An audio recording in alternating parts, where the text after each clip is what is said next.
देखिए, सारी खबरें शुभ नहीं होती, कुछ मंगल भी होती हैं, और जो ना शुभ होती हैं ना मंगल होती हैं वो करती हैं सावधान। तो शुभ बताने, मंगल दिखाने और सावधान करने एक बार फिर से हाजिर हूं आपके साथ वैभव राज शुक्ला। और आज हम बात कर रहे हैं उस शांति समझौते की जिस पर पूरी दुनिया की इस वक्त नजरें टिकी हुई हैं। समझौता अभी हुआ नहीं है, पर उम्मीद जाहिर तौर पर यही है कि सऊदी अरब में बातचीत कर रहे अमेरिका और रूस यूक्रेन जंग को खत्म करने का रास्ता निकाल सकते हैं।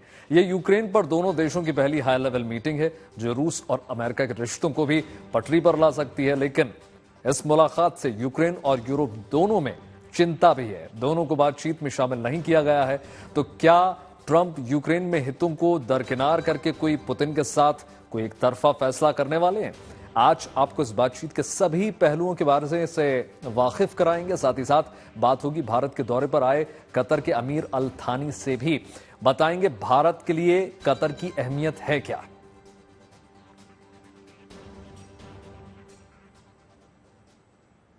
तो आइए शुरुआत करते हैं रूस और अमेरिका की बातचीत से। देखा जाए तो यह बड़ी दिलचस्प बात है कि यूक्रेन के मसले पर बैठक सऊदी अरब में हो रही है और इस बैठक में खुद यूक्रेन शामिल नहीं है। ना तो यूक्रेन है और ना यूरोप का कोई भी देश, सिर्फ रूस और अमेरिका के बड़े मंत्री और अधिकारी इसमें शामिल हैं। माना जा रहा है कि ट्रंप इस जंग को खत्म करने के लिए जिस तरह बेकरार हैं, इस बैठक के बाद शुभ खबर निकलकर सामने आ सकती है, यानी यूक्रेन में सीज फायर हो सकता है। रिपोर्ट देखिए। महीनों में और महीने साल में न यूक्रेन ने घुटने टेके और न ही रूस पीछे हटा, पर तबाही का नया इतिहास लिख दिया गया। ऐसा नहीं कि जंग खत्म करने की कोशिशें नहीं हुई। गुजरे 3 साल में शांति समझौते की 8 कोशिशें हो चुकी हैं, मगर कभी पुतिन नहीं माने तो कभी ज़ेलेंस्की। लेकिन इत्तेफाक है कि जंग के 3 साल पूरा होने के सिर्फ 6 दिन पहले रूस और अमेरिका ने जंग पर बात शुरू की है। ये भी कम दिलचस्प बात नहीं कि यूक्रेन पर हो रही इस बातचीत में खुद यूक्रेन शामिल नहीं है, मगर ट्रंप को जैसे भरोसा है कि रूस को समझा लिया तो यूक्रेन मान ही जाएगा। इस बातचीत को लेकर कई किंतु परंतु हैं, पर इससे उम्मीद जरूर बनी है कि जंग रुक सकती है।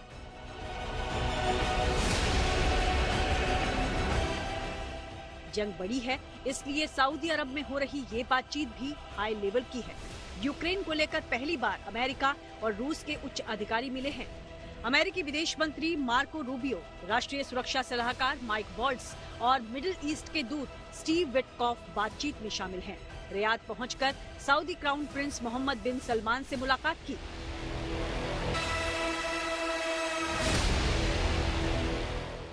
तो रूस की ओर से विदेश मंत्री लावरोव के अलावा पुतिन के विदेश नीति सलाहकार यूरी उशाकोव रियाद पहुंचे हैं। मध्यस्थ देश के तौर पर इस बातचीत में सऊदी अरब भी शामिल है। सऊदी क्राउन प्रिंस मोहम्मद बिन सलमान को ट्रंप का करीबी माना गया है और उन पर रूस को भी भरोसा है, यानी शांति समझौते के लिए मंच अच्छा तैयार किया गया है और अच्छे नतीजे आने की भी आशा है। असल में रियाद में हो रही ये बातचीत सिर्फ यूक्रेन के भविष्य को तय नहीं करेगी, बल्कि अमेरिका और रूस के रिश्तों को भी नए सिरे से परिभाषित कर सकती है। यानी बात सिर्फ जंग पर नहीं हो रही, रूस और अमेरिका के आपसी रिश्तों को भी दुरुस्त करने का आइडिया है। यही वजह है कि रूस और पुतिन को लेकर ट्रंप का रुख बदला हुआ है, भाषा बदली हुई है।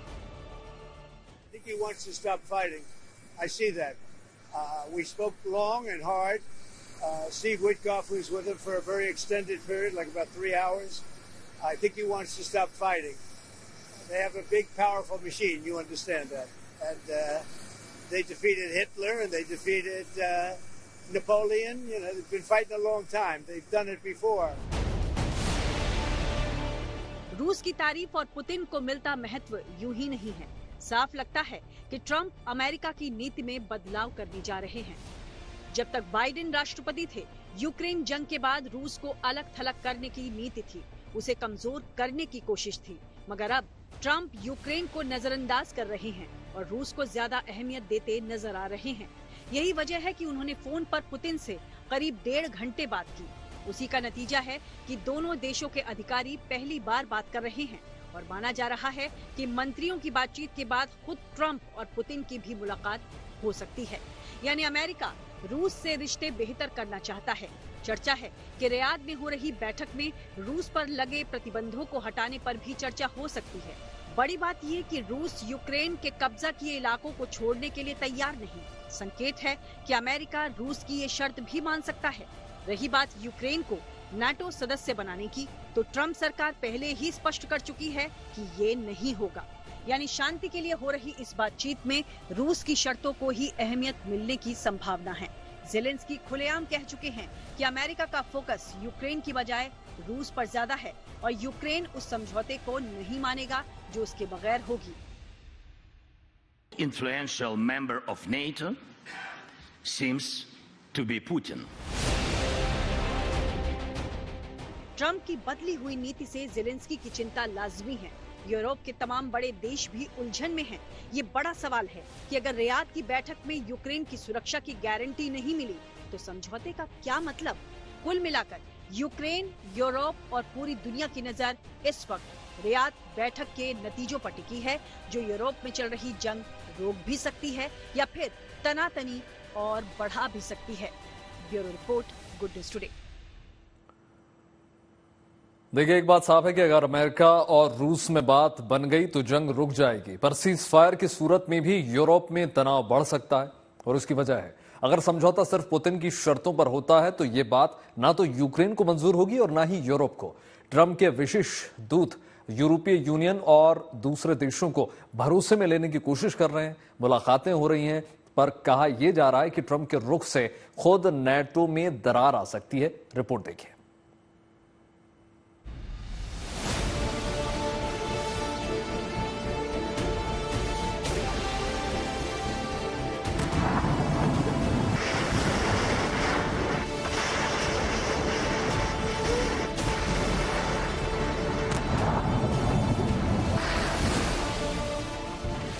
यूक्रेन में जब रूसी बम बरसने लगे तो सबसे ज्यादा चिंता यूरोप को हुई और आज अब इस जंग को खत्म करने के लिए अमेरिका और रूस की बात हो रही है।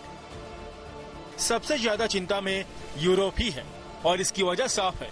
यूरोप के तमाम बड़े देश ये कल्पना नहीं कर सकते कि शांति समझौते के लिए होने वाली बैठक में उनको शामिल नहीं किया जाएगा। न फ्रांस न ब्रिटेन। ट्रंप ने किसी को भाव नहीं दिया। हद तो ये हो गई कि यूक्रेन या ज़ेलेंस्की तक को रूस में होने वाली बातचीत में शामिल नहीं किया गया। चर्चा गर्म हो गई कि ट्रंप किसी ऐसे प्लान पर काम कर रहे हैं जिससे यूक्रेन और यूरोप को नुकसान हो सकता है। इसलिए रियाद की बैठक से ठीक पहले फ्रांस ने यूरोपीय देशों की बैठक बुला ली। यूक्रेन के संकट पर बातचीत करने के लिए एलिसी पैलेस में ब्रिटेन के पीएम कीर स्टारमर आए। जर्मनी के चांसलर ओलाफ शोल्ज और यूरोपीय संघ के अध्यक्ष उर्सुला वॉन डेर लेयन शामिल हुए। इसके साथ नाटो महासचिव मार्क रूटे समेत कई नेता मौजूद हुए। सभी ने यूक्रेन को लेकर ट्रंप के सीज फायर प्लान पर मंथन किया। इस बैठक से पहले ब्रिटेन के पीएम ने दावा कर दिया कि ब्रिटेन शांति समझौते के तहत यूक्रेन को सुरक्षा की गारंटी देने के लिए सेना भेजने को तैयार है। इसके साथ ही ब्रिटिश सेना की ट्रेनिंग वाली तस्वीरें भी सामने आ गई। फ्रांस में बैठक के बाद मैक्रो ने ट्रंप और ज़ेलेंस्की से फोन पर बात की और सोशल मीडिया पर अपने पोस्ट में लिखा कि हम यूक्रेन में एक मजबूत और स्थायी शांति चाहते हैं। इसे हासिल करने के लिए रूस को अपना आक्रमण समाप्त करना होगा और इसके साथ ही यूक्रेन के लिए मजबूत और विश्वसनीय सुरक्षा गारंटी होनी चाहिए। अन्यथा खतरा है कि ये युद्ध विराम भी मिन्स्क समझौतों की तरह विफल हो जाएगा। मैक्रो जिस मिन्स्क समझौते की बात कर रहे हैं वो 2014-15 में रूस और यूक्रेन के बीच डोनबास क्षेत्र में जंग रुकवाने के लिए किया गया था, मगर इसका फायदा नहीं हुआ था। जो चिंता यूरोप को है वही चिंता ज़ेलेंस्की को परेशान कर रही है।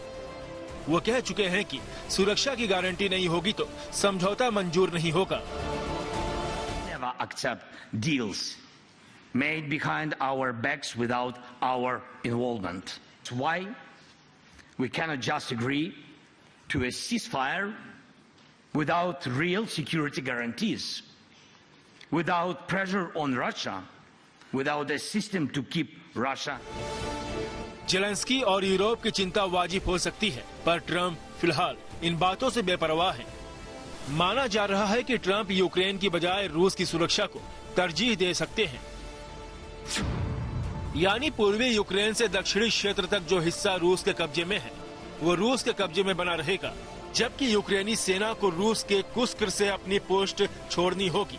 यूक्रेन के पूर्वी हिस्से में एक असैनिकृत सीमा बनाई जाएगी, जिसके पश्चिम यानी यूक्रेन की तरफ शांति सेना तैनात होगी। समझौते की ये शर्तें अगर मान ली जाती हैं तो सबसे ज्यादा नुकसान में यूक्रेन रहेगा, क्योंकि रूस की सेना ने यूक्रेन के कम से कम 20% हिस्सों पर कब्जा कर रखा है और ये इलाके रणनीतिक तौर पर काफी अहम है और इसीलिए जेलेंस्की परेशान है।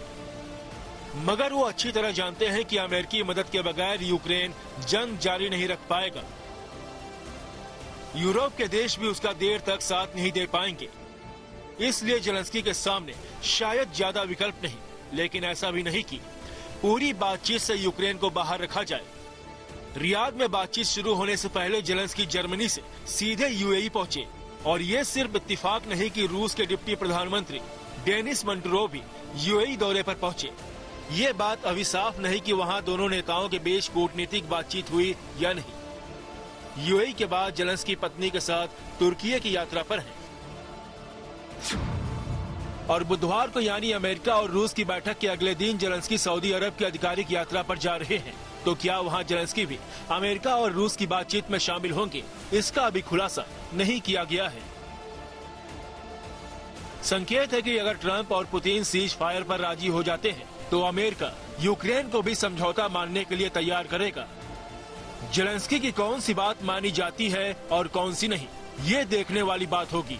Bureau report, good news today. और रियाद में चल रही बैठक को लेकर इस वक्त की आपको बड़ी खबर बताते हैं। आज पहले दौर की बातचीत खत्म हो चुकी है, बड़ी खबर आपको दे रहे हैं। इस बातचीत में रूस और अमेरिका ने सबसे पहले अपने आपसी रिश्ते सुधारने की पहल की है और इसके तहत रूस और अमेरिका ने अपने अपने दूतावासों को चालू करने का फैसला लिया है। करीब 3 साल से दोनों देशों के दूतावास निष्क्रिय पड़े हुए हैं। तय हुआ है कि दोनों देश जल्द से जल्द राजदूत नियुक्त कर देंगे ताकि दोनों देशों के बीच कोई तनाव की स्थिति दोबारा उत्पन्न न हो। यूक्रेन मुद्दे पर शांति समझौते के लिए दोनों देश टीम बनाएंगे जो लगातार बातचीत करेंगी। और साथ ही साथ आपको बता दें, अमेरिका ने यह भी कह दिया है कि शांति बहाल करने की कोशिशों में आगे यूक्रेन और यूरोप को भी शामिल किया जाएगा फ्यूचर में, जिसकी कमी इस वक्त महसूस हुई। रूस ने यह कहा है कि यूक्रेन में यूरोपीय सेना तैनात किया जाना उसे मंजूर नहीं है।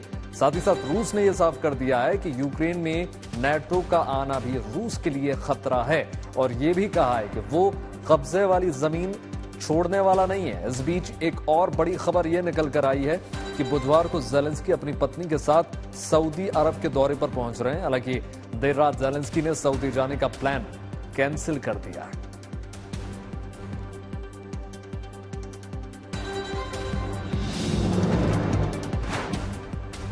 तो एक बड़ी खबर आपको इस वक्त दे रहे हैं कि वार्ता में क्या कुछ निकलकर सामने आया। यूक्रेन यूरोप शामिल होंगे, ये अमेरिका ने ऐसा कहा है। रूस जो है कब्जा वाली जमीन जो है छोड़ने की तैयार नहीं है।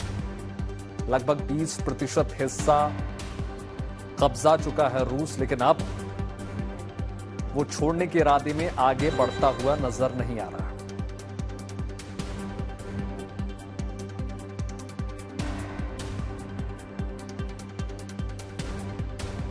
और अब बात करते हैं कतर के अमीर तमीम बिन हमाद अल थानी की, जो भारत के दौरे पर आज प्रधानमंत्री नरेंद्र मोदी के साथ उनकी उच्च स्तरीय बैठक हुई। कतर के अमीर का यह दौरा जो है दोनों देशों के कारोबारी रिश्ते के लिहाज से अगर हम देखें तो बहुत अहम माना जा रहा है। रिपोर्ट देखिए।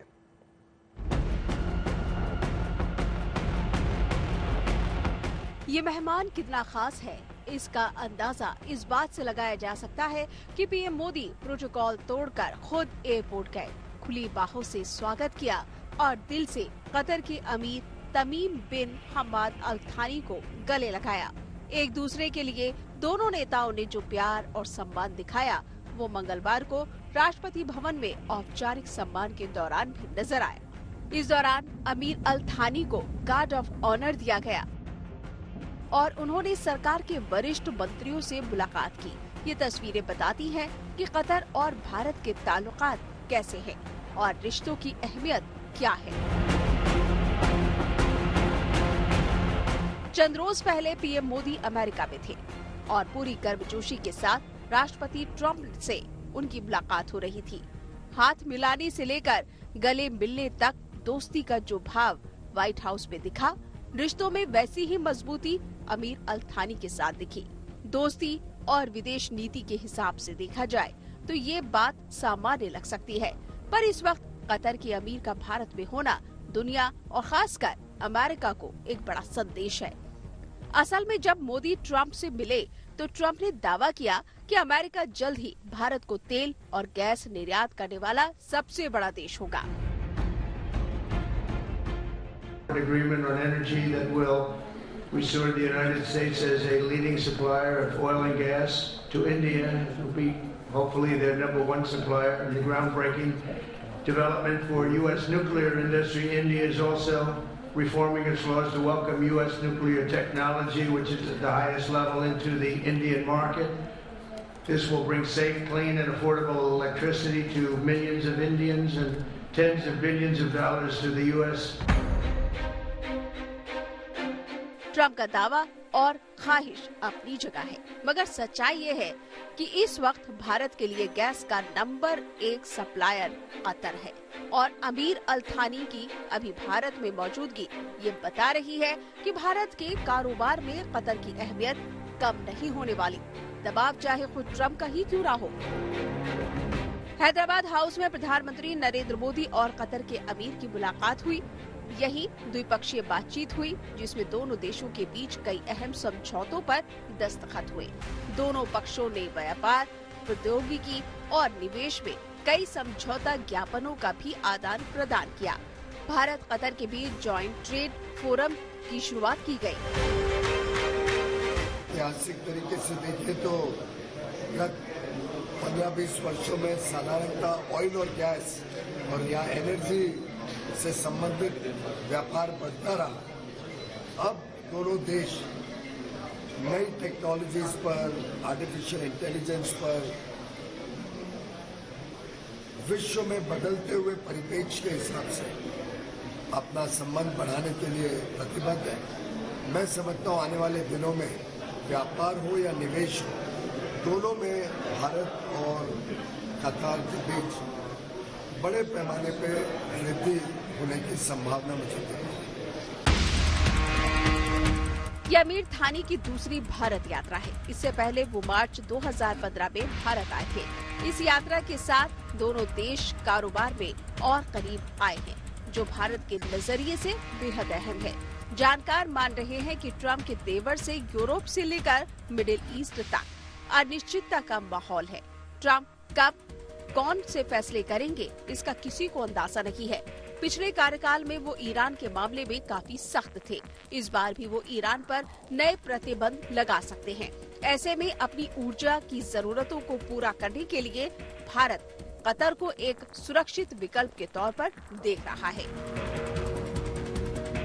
भारत की जरूरत का 50% LNG कतर से ही आता है। इसके अलावा कतर भारत की जरूरत का 30% LPG उपलब्ध कराता है। इसके अलावा कतर में 15,000 के करीब भारतीय कंपनियां काम कर रही हैं और 8,35,000 भारतीय नागरिक हैं, जो मेडिकल, इंजीनियरिंग, एजुकेशन, फाइनेंस और लेबर जैसे अलग अलग क्षेत्रों में योगदान दे रहे हैं। Bureau report, good news today. खास कार्यक्रम में इतना ही। देश और दुनिया की तमाम पॉजिटिव खबरों के लिए जुड़े रहिए गुड न्यूज टुडे के साथ। नमस्कार।